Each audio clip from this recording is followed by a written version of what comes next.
Exercise 3.3 Class 8 Question number 1. First question is given, हमें क्या given है? A parallelogram whose name is ABCD is given to us. एक समांतर चतुर्भुज जिसका नाम ABCD है वो हमें दिया हुआ है, ठीक है. Complete each statement along with the definition और property used. हमें ना पूरी स्टेटमेंट और जो भी डेफिनेशन या प्रॉपर्टी इस क्वेश्चन के अंदर यूज़ हो रही है आंसर देना है और उन प्रॉपर्टी को बताना है भाई कौन सी प्रॉपर्टी यूज़ में हुई है, कौन सी स्टेटमेंट, कौन सी डेफिनेशन यूज़ में हुई है. तो हम स्टार्ट करते हैं question number first of exercise 3.3. These are the statement which we have to complete.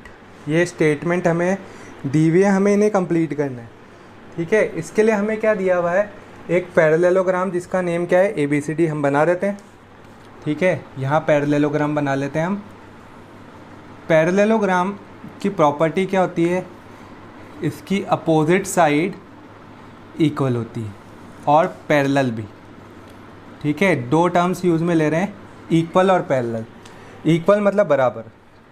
देखो बराबर इक्वल्स को कैसे शो करते हैं डायग्राम पे, ऐसे लाइन की हेल्प से. ये साइड इसके जैसी है, ठीक है. डबल साइन इसलिए बना रहा हूँ कि डिफ्रेंशिएट हो सके कि भाई ये साइड इसके इक्वल है, अदर इन टू साइड्स के इक्वल नहीं है, है ना. अगर ये एक ही साइड मान लो एक ही पेयर होता तो एक बार ही बनाता, ठीक है. अब आपको बता दें अपोजिट जो साइड्स होती हैं वो पैरेलल भी होती है. ये पैरेलल का साइन है कब, जब हम डायग्राम पे शो करते हैं, ठीक है. यहाँ डबल बना देता हूँ कि भाई ये लाइन इसके पैरेलल है, ये लाइन इसके. पैरेलल का मीनिंग होता है जैसे आपका ये डस्टर है, ठीक है. ये इनकी दो लाइन है, ठीक है. इन दोनों लाइन के बीच में आप देख रहे होंगे ये लेंथ और ये लेंथ, ये इन दोनों लाइन के बीच की डिस्टेंस है. ये भी इक्वल है, ये भी इक्वल है और बीच में आप देख रहे होंगे सारी डिस्टेंस इक्वल है. इन लाइनों पे बहुत सारे पॉइंट है ना. ये सारे पॉइंट्स हैं, ये पॉइंट्स की डिस्टेंस को शो कर रहा है.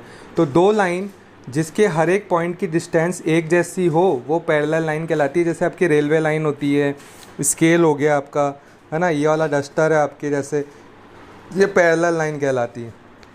अब आपको इस पैरेललोग्राम का नेम दिया हुआ है, क्या नाम है, A B C और ये D, ठीक है. ये इनके अपोजिट कॉर्नर को जोड़ा हुआ है. अपोजिट कॉर्नर को जोड़ने पे जो लाइन सेगमेंट बनती है वो कहलाती है डायगोनल, ठीक है. तो ये डायगोनल है और डायगोनल यहाँ कट हो रहा है तो यहाँ पे एक पॉइंट को नेम दे देते हैं, O नेम दे दिया. फिर प्रॉपर्टी ये होती है कि जो पैरेललोग्राम की, देखो साइड्स की तो आपको बता दी कि अपोजिट साइड इक्वल और पैरेलल होती है, अपोजिट साइड इक्वल और पैरेलल होती है. डायगोनल की क्या प्रॉपर्टी होती है कि डायगोनल एक दूसरे को बाइसेक्ट करते हैं. बाइसेक्ट करने का मतलब है, मान लीजिए DB डायगोनल है 4 सेंटीमीटर का, है ना. और इस AC डायगोनल ने क्या किया, जैसे हमने AC डायगोनल ड्रॉ किया ना तो ये जो 4 सेंटीमीटर वाली लाइन थी, डायगोनल था, ये दो बराबर भागों में बढ़ गया, 2 सेंटीमीटर 2 सेंटीमीटर, ठीक है. ये पार्ट इसके इक्वल है. फिर दूसरे डायगोनल की बात करें, मान लीजिए ये 6 सेंटीमीटर का डायगोनल है AC. तो जैसे ही हमने ये वाली लाइन ड्रॉ करी ना DB, इस DB लाइन ने क्या किया है, 6 सेंटीमीटर को दो इक्वल पार्ट्स में डिवाइड कर दिया. देखो हम इसको डिफरेंशिएट करने के लिए कि क्योंकि हमने देखो 2 साइन और 1 साइन पहले दिया हुआ है तो हम यहाँ 3 साइन ड्रॉ कर लेते हैं, है ना. ये 3 वाली और 3 वाली यानी OD और OB बराबर है, ठीक है. और ये 4 लाइन वाला OC और ये 4 लाइन वाला OA ये बराबर है, ठीक है. क्योंकि डायगोनल बाइसेक्ट करने का मतलब है ये टुकड़ा OA और OC बराबर है और OD और OB बराबर है, ठीक है. और फिर एंगल की बात करें, पैरेललोग्राम में क्या होता है, जो हमारे एडजेसेंट एंगल होते हैं एक के बाद एक आने वाले, ये इसके बाद आ रहा है, ये इसके बाद आ रहा है ना, ये एडजेसेंट एंगल कहलाते हैं. एडजेसेंट एंगल क्या होते हैं, इन दोनों का सम होता है एडजेसेंट एंगल का, इस वाले एंगल और इस वाले एंगल का सम 180 होगा. रीज़न ये होता है ये दो पैरेलल लाइन के बीच में बन रहे हैं, दो पैरेलल लाइन के बीच में बन रहे हैं, ठीक है. तो ठीक है, अब एंगल की प्रॉपर्टी, एडजेसेंट एंगल क्या होते हैं, इन दोनों का सम 180 डिग्री है, इन दोनों का सम 180, इन दोनों का सम 180 और इन दोनों का सम भी कितना है 180. रीज़न ये होता है पैरेलल लाइन के बीच में 3 टाइप्स के एंगल बनते हैं। यहाँ आपको बता देते हैं, पैरेलल लाइन के बीच में 3 टाइप्स के एंगल बनते हैं। ये पैरेलल लाइन को कट कर रही है, ये लाइन कहलाती है ट्रांसवर्सल, ठीक है, समांतर रेखा, और ये त्रियक रेखा कहलाती है। तो पैरेलल लाइंस के बीच में 3 टाइप्स के एंगल बनते हैं। एक होता है कॉरस्पॉन्डिंग एंगल क्या होता है, एक स्किप करके एक बन रहा है, जैसे ये फर्स्ट वाला एंगल है, इसके इक्वल कौन सा होगा, ये थर्ड वाला होगा, ठीक है। ये जैसे कोई सी भी साइड हो सकती है, देखो ये लेफ्ट साइड या राइट साइड कहलाती है ना। ये 1 और 3 इधर भी बन सकते थे। ये 2 और 4 एंगल जो होगा ये एक दूसरे के इक्वल होगा। ये देखो एक छोड़कर एक बन रहा है, 2 वाला 3 के नहीं 4 के इक्वल है, 1 वाला 2 के इक्वल नहीं है, एक छोड़ दिया, और थर्ड वाले के इक्वल है। ये कॉरस्पॉन्डिंग एंगल कहलाते हैं, संगत कोण, ठीक है। और ये सब कॉरस्पॉन्डिंग एंगल संगत कोण कहलाएंगे, कॉरस्पॉन्डिंग एंगल, ठीक है। ये एंगल 1 और एंगल 3 इक्वल है, एंगल 2 और एंगल 4 इक्वल है। इंट्रोडक्शन पार्ट में आपको बता दिया गया है, लेकिन फिर भी एक बार रिवाइज कराने के लिए आपको बता रहे हैं। और ऐसे ही दूसरे टाइप का जो एंगल बनता है वो एंगल क्या होता है आपका, कॉरस्पॉन्डिंग और संगत कोण तो एक हो गया। एक होता है आपके ऑल्टरनेट एंगल। ऑल्टरनेट मतलब एक एंगल अगर आपके राइट साइड में बन रहा है तो ये बाहर की तरफ बन रहा है, तो जो लेफ़्ट साइड में बाहर की तरफ होगा ना इधर, यानी 4th वाला, ये दोनों एक दूसरे के ऑल्टरनेट होंगे, ठीक है। यहाँ अगर हम बात करें आपके इस वाले एंगल की, ठीक है, ये वाले एंगल की, कौन सा एंगल है ये 2 नंबर का एंगल है ना।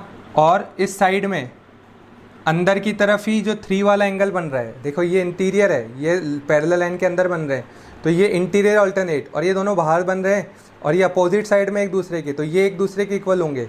1 वाला 4 के इक्वल होगा, एक्सटीरियर ऑल्टरनेट, बाह्य एकांतर कोण है, ये अंत एकांतर कोण, ठीक है। इंट्रोडक्शन पार्ट में और अच्छी तरह से आपको समझाया गया है, थोड़ा आपको मैंने ब्रीफ करके समझाया है, तो इंट्रोडक्शन पार्ट की वीडियो देखिएगा, आपको बहुत अच्छी तरह से समझ आएगा, उसमें आपको पूरा टाइम दे के समझाया है। अब देखिए लास्ट टाइप का जो एंगल होता है वो होता है इंटीरियर एंगल, यानी 2 वाला एंगल कोई सी भी साइड के हो सकता है, लेफ्ट साइड राइट साइड, 2 और 3, ठीक है। और अगर हम इस साइड बनाना चाहें, इस साइड भी बना सकते हैं, 2 और ये 3, देखो 1 एंगल ये होता है बाहर वाला, 1 2 3 4, तो 2 और 3 एक दूसरे के 2 और 3 होंगे ना, वो एक दूसरे के मतलब इन दोनों का जो सम होगा 2 और 3 का, क्योंकि दोनों ही अंदर बन रहे हैं, ठीक है। ये दोनों ही अंदर बन रहे हैं और एक ही साइड पे बन रहे हैं। ऑल्टरनेट में फ़र्क क्या था, वो अपोजिट साइड में बनते थे, इसलिए वो इक्वल होते थे, है ना। और ये दोनों एक ही साइड में बन रहे हैं और अंदर बन रहे हैं, इन दोनों का जो सम होता है 180 होता है। इनको कहते हैं इंटीरियर एंगल, इंटीरियर एंगल, है ना, अंतः कोण, ठीक है। तो 3 टाइप के एंगल बन गए ऑल्टरनेट एंगल। ऑल्टरनेट 2 टाइप्स के होते हैं, एक्सटीरियर और इंटीरियर, है ना, और कॉरस्पॉन्डिंग संगत कोण, और लास्ट इंटीरियर एंगल, ठीक है। ये आपको कुल ब्रीफ कर दिए प्रॉपर्टी। अब हम देखते हैं स्टेटमेंट को फटाफट कंप्लीट करते हैं। देखिए ए बी क्या है, साइड है। अब हमें पता है पैरेललोग्राम में अपोजिट साइड किसके इक्वल होती है, इक्वल पूछा है, पैरेलल का साइन नहीं बना। ये अगर हम जब ऐसे लिखते हुए बनाते हैं ना, पैरेलल का साइन ऐसे बनता है, डायग्राम पे बनाते हैं तो एरो जैसा बनता है, एरो हेड जैसा बनता है, तो ये इक्वल है, तो इसका मतलब साइड की बात कर रहा है। ए बी साइड किसके इक्वल है, अपोजिट साइड कौन सी है इसके, डी सी। विथ रीज़न लिखना है हमें, तो हम लिख देंगे opposite sides are in parallelogram are equal. Opposite sides of parallelogram are equal. समांतर चतुर्भुज की विपरीत भुजाएं कैसी होती हैं, समान होती है, इक्वल होती है, और पैरेललोग्राम आर इक्वल। ये रीज़न लिख दिया आपने, क्योंकि आपको with property, with reason, with definition बताना है। फिर नेक्स्ट है एंगल डी सी बी।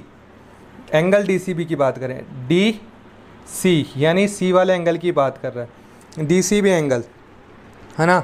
तो देखो इस एंगल की बात कर रहा है।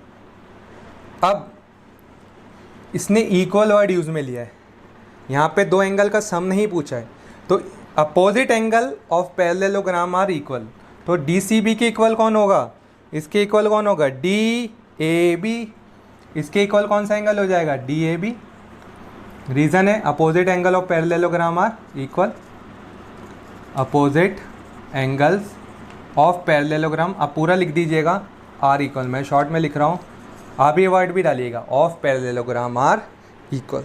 फिर इसके बाद है ओ सी किसके बराबर होगा, ओ सी, अभी आपको बताया था डायगनल एक दूसरे को कट करते हैं, तो ओ सी के बराबर डायगनल कौन से वाला है, अपने खुद के डायगनल के पार्ट के ही बराबर होगा ये, क्योंकि ये बाइसेक्ट हुआ है, इस वाली लाइन ने डी बी ने इसको बाइसेक्ट किया, तो ये ओ सी किसके इक्वल है, ओ सी इज इक्वल्स टू ओ ए, है ना, क्योंकि रीज़न लिखेंगे आप diagonal of parallelogram bisect each other, diagonal